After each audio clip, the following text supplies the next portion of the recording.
प्रिय विद्यार्थी, आज हम आपको इस वीडियो पे कक्षा 12वीं के विषय अर्थशास्त्र का मॉडल क्वेश्चंस पेपर लेके आए हैं, जो कि सत्र 2022 का मॉडल क्वेश्चंस पेपर है।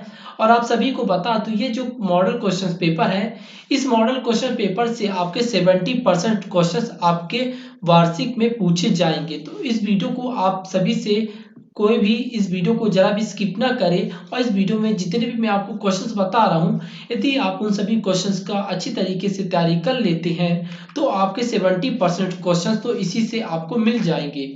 और जी हाँ, यदि आप त्रिमाही और छमाही की तरह पेपर पहले पाना चाहते हैं तो फटाफट इस चैनल को सब्सक्राइब कर लीजिएगा, क्योंकि यहाँ भी आपको वार्षिक के प्रश्न पत्र सबसे पहले प्राप्त हो जाएंगे और आप सभी को मैं अच्छी तरीके से उन सभी की तैयारी करा सकूंगा। तो चलिए वीडियो स्टार्ट करते हैं। आप सभी को बता दूं कि इसमें आपको समय 3 घंटे के दिए जाएंगे और आपको पूर्णांक 80 के रहेंगे। ठीक है, तो आपको क्या करना है, आपको पेपर देने से पहले यहाँ पर कुछ निर्देश दिए गए हैं, उन निर्देशों को ध्यान से पढ़ लेना है।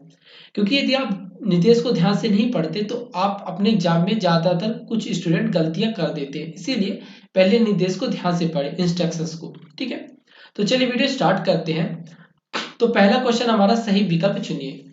तो आप सभी को बता दूं कि मैं इसमें आपको पहले क्वेश्चंस को अच्छी तरीके से समझाने की कोशिश करूंगा, फिर वीडियो के अंत में आपको इसका मैं आंसर भी दे दूंगा, तो आप वहां से इसके आंसर्स को अपने कॉपी पे नोट डाउन करते चलिएगा।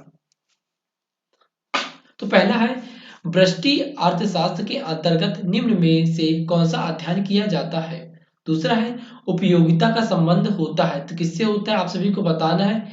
नेक्स्ट है, जब सीमांत उपयोगिता ऋणात्मक होती है तब कुल उपयोगिता कितनी होती है, आपको बताना है। चौथा है, स्थापनापन्न वस्तुएं हैं, स्थापनापन्न वस्तुएं हैं। ठीक है ना, तो मैं बता दूं, जिनको जिनको इसका राइट आंसर पता होगा वह इन सभी के आंसर को कमेंट सेक्शन में बताते चलेंगे, ताकि आपको वह चीज और अच्छी तरीके से रिवीजन होते चले। ठीक है, तो पांचवा क्वेश्चन है, परिवर्तनशील अनुपातों का नियम संबंधित है। छठवां है, आपातकालीन उत्पादन फलन की व्याख्या निम्नलिखित में से किस नियम द्वारा की जाती है। फिर इसके बाद आता है क्वेश्चन नंबर 2, रिक्त स्थानों की पूर्ति कीजिए। तो पहला है, बिंदी बिंदी बिंदी अवधि में स्थिर लागत नहीं होती है। दूसरा है, उत्पादन की प्रति इकाई लागत को बिंदी बिंदी कहते हैं। तीसरा है, उत्पादन बंद कर देने पर परिवर्तनशील लागत बिंदी बिंदी हो जाती है। चौथा है, पूर्ण उपयोगिता की दशा में क्रेताओं व विक्रेताओं की संख्या बिंदी बिंदी होती है। ठीक है, इसके बाद आता है पांचवा क्वेश्चन, जब कीमत पर पूर्ति स्टॉक से बिंदी बिंदी होती है।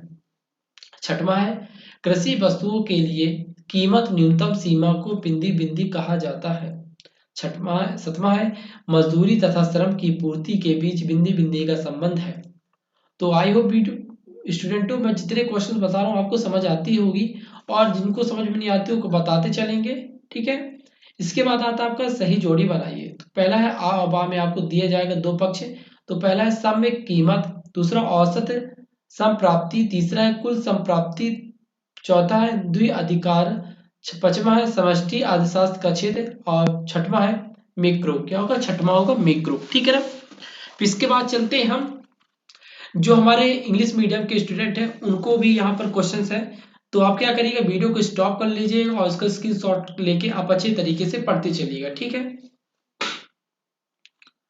इसके बाद आता है आपका एक शब्द वाक्य में उत्तर दीजिए। तो पहला है, जीडीपी का पूर्ण रूप क्या है, मतलब आपको यहाँ पर जीडीपी का फुल फॉर्म लिखना है। इसके बाद आता है, जीएनपी का पूर्ण नाम लिखिए। नेक्स्ट है, एसबीआई का पूर्ण नाम क्या होगा, central bank of India. Okay, इसके बाद है, आरबीआई का पूर्ण नाम क्या होगा, तो आपको होगा क्या लिखेंगे इसका, रिजर्व बैंक ऑफ इंडिया। फिर पांचवा है, सीमांत उपयोग प्रवृत्ति क्या है। छठवां है, सीमांत बचत प्रवृत्ति क्या है।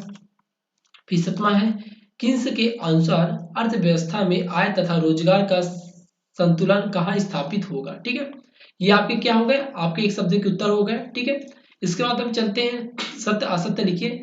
तो पहला है, विकासशील राष्ट्रों के लिए घाटे का बजट सबसे उपयुक्त होता है।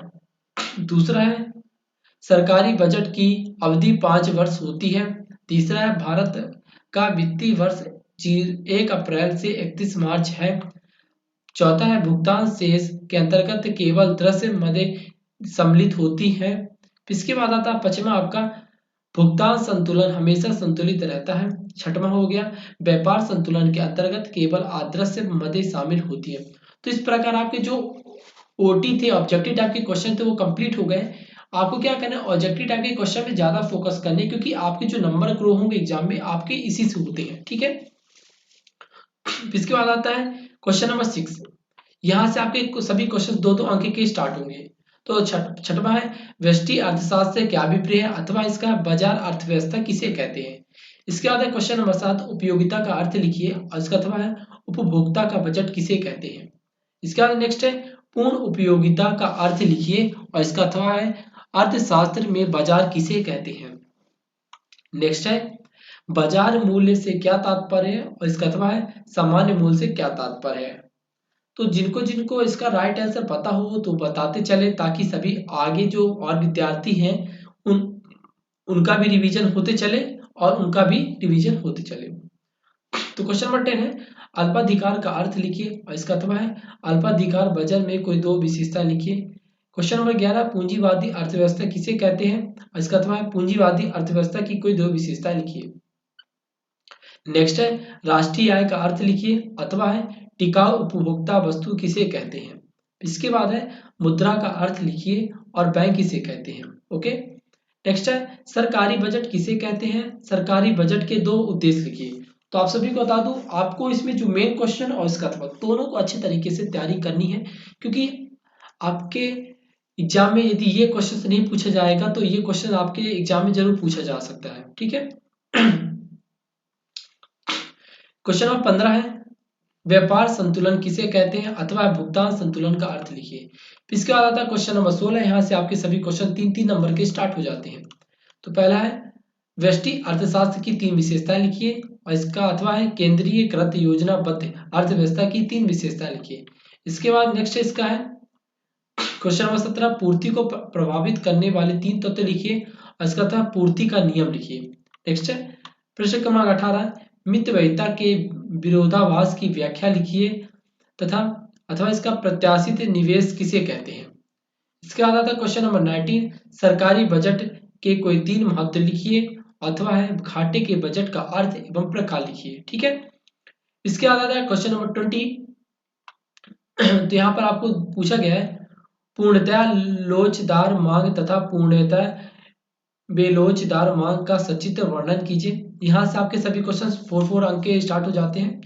अथवा है मांग की लोच को प्रभावित करने वाले तत्वों को लिखिए। ओके, इसके बाद क्वेश्चन नंबर 21 लागत वक्रों की आकृति यू आकार की ही क्यों होती है कारण समझाइए बताइए। तो जो बता दो जो क्वेश्चन नंबर 4 और 3 नंबर के होते हैं तो आपको उनमें यदि आपके पास टाइम है ना तो आप यदि उनके बारे में जितना से ज्यादा जाते उन सभी को लिखो ताकि जो आपको कॉपी चेक करेगा ना तो आपका एक नंबर भी ना काट सके। इसके बाद आता है निम्नलिखित तालिका श्रम का कुल उत्पादन अनुसूची को बताती है इसके आधार पर श्रम की सीमांत उत्पादन अनुसूची बताइए। ठीक है, तो इस प्रकार आपको क्वेश्चन नंबर 22 है। क्वेश्चन नंबर 22 में पूछा गया निम्नलिखित आंकड़ों के आधार पर आय गणना विधि द्वारा राष्ट्रीय आय की गणना कीजिए। ये आपको दिया गया है जिसके अनुसार आपको राष्ट्रीय आय की गणना करनी है। इसका अथवा पूछा गया है निम्नलिखित सूचनाओं के आधार पर जीडीपी और एनडीपी का लिखना है। ठीक है ना, क्या करना है जीडीपी और एनडीपी को आपको लिखना है। तो किनके आधार पर यहाँ पर आपको 5 दिए गए 5 मदे दिए गए हैं और यहाँ पर उसके रुपए दिए गए। तो इनमें आपको क्या बनाना है इनकी सूचनाओं के आधार पर जीडीपी और एनडीपी ज्ञात करनी है। ठीक है, इसके बाद आता है क्वेश्चन नंबर 23। तो क्या आप ऐसा मानते हैं कि अर्थव्यवस्था में व्यावसायिक बैंक ही मुद्रा का निर्माण करते हैं। इसका अथवा है भारतीय रिजर्व बैंक की किस भूमिका को अंतिम ऋणदाता कहा जाता है। ठीक है, तो ये आपकी जो वीडियो जो आपका क्वेश्चन पेपर था उसका ये लास्ट क्वेश्चन था। तो आई होप आपको मैं इस वीडियो में जितने भी क्वेश्चंस बताए हूँ आपको ये सब समझ में आ गया होगा। और जो इसके आंसर की बात की जाए तो इसके आंसर का वीडियो मैं अपने नेक्स्ट वीडियो पर इसका आंसर प्रोवाइड करा दूंगा। तो आप वीडियो के पार्ट 2 का वेट करें, आपको पूरा आंसर वहां आप सभी को प्राप्त हो जाएगा। तो आई होप ये वीडियो आपको अच्छी तरीके से समझ में आई होगी। यदि वीडियो अच्छे तरीके से समझ आई तो प्लीज़ वीडियो को लाइक करके कमेंट करें वीडियो कैसी लगी है, और कमेंट और वीडियो पार्ट 2 के लिए आप जरूर इंतजार करें। इसके साथ ही साथ चैनल को सब्सक्राइब करके बेल आइकन को ऑन करिए, ताकि मैं अपने इस यूट्यूब चैनल पे आप सभी के लिए कक्षा 12वीं से रिलेटेड जितने भी questions paper, answer sheet, previous questions paper और जो आने वाले एग्जाम उनके क्वेश्चंस पेपर प्रोवाइड कराता हूं, तो उन सभी की नोटिफिकेशन सबसे पहले आप सभी को प्राप्त हो सके और आप अपने एग्जाम की प्रिपरेशन स्टार्ट कर सके। और बेल आइकन को जरूर ऑन करिएगा, तभी आपको इसकी इन्फॉर्मेशन मिल जाएगी। और साथ ही साथ ये जो हमारा चैनल है आप सभी को एग्जाम से रिलेटेड न्यूज प्रोवाइड कराता है कि आपके एग्जाम कब और कैसे होने को है। तो फटाफट चैनल को सब्सक्राइब करके बेल आइकन को ऑन कर लीजिएगा, और आपके जितने मित्र यार दोस्त भाई लोग हैं उन सभी को वीडियो ज़्यादा से ज़्यादा शेयर करिएगा, ताकि उनको भी इससे कुछ फायदा हो सके। So thanks for watching my video.